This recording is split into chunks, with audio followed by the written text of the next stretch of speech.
animal abuse watchdog says that a University of Illinois professor needs to be fired after allegedly violating federal regulations twice. They say his experiments could have led to something potentially dangerous to the public. Fox Illinois' Evan Hensley is working for you, and he tells us what else is in that complaint. And the organization saying, which prides itself as trying to stop the exploitation of animals when it comes to science labs, say that a university professor here at the U of I did exactly just that, and that his work over the last 5 years is something the university needs to take more seriously.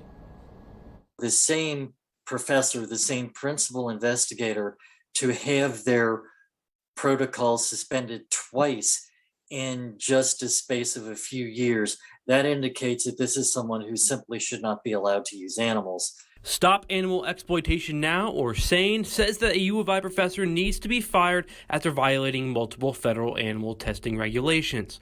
The organization filed Freedom of Information Act requests. That information revealed the professor to be Principal Investigator Justin S. Rhodes. The complaints show that Rhodes was suspended once in 2017 as well as earlier this year. Letters from the FOIA show that earlier this year, an experiment didn't follow the required institutional biosafety hazards. For failing to utilize biosafety procedures, which is very disturbing because that potentially endangers not only university staff, but also the public in general. Rhodes was handed down a full year suspension, followed by 3 years of probationary research. We reached out to both Rhodes and the university to comment today via email as well as over the phone.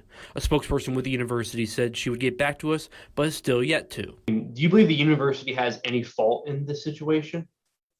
Well, the university is responsible for supervising the experimentation that is performed in their laboratories. SANE says that they typically see around 1,000 violations throughout institutions across the country a year, and only around 50 of them lead to suspensions. When you are caught with serious non-compliance issues, you should at the very least take them seriously and try to institute measures to bring your project back into compliance. And we're still working to get a response from the university on the investigation into his actual experience. But Bud Geek believes actions need to be taken now so they can make sure that these actions are taken seriously when it comes to violations of federal law involving experimentations involving animals. Reporting live in Urbana, I'm Evan Hensley. Back to you.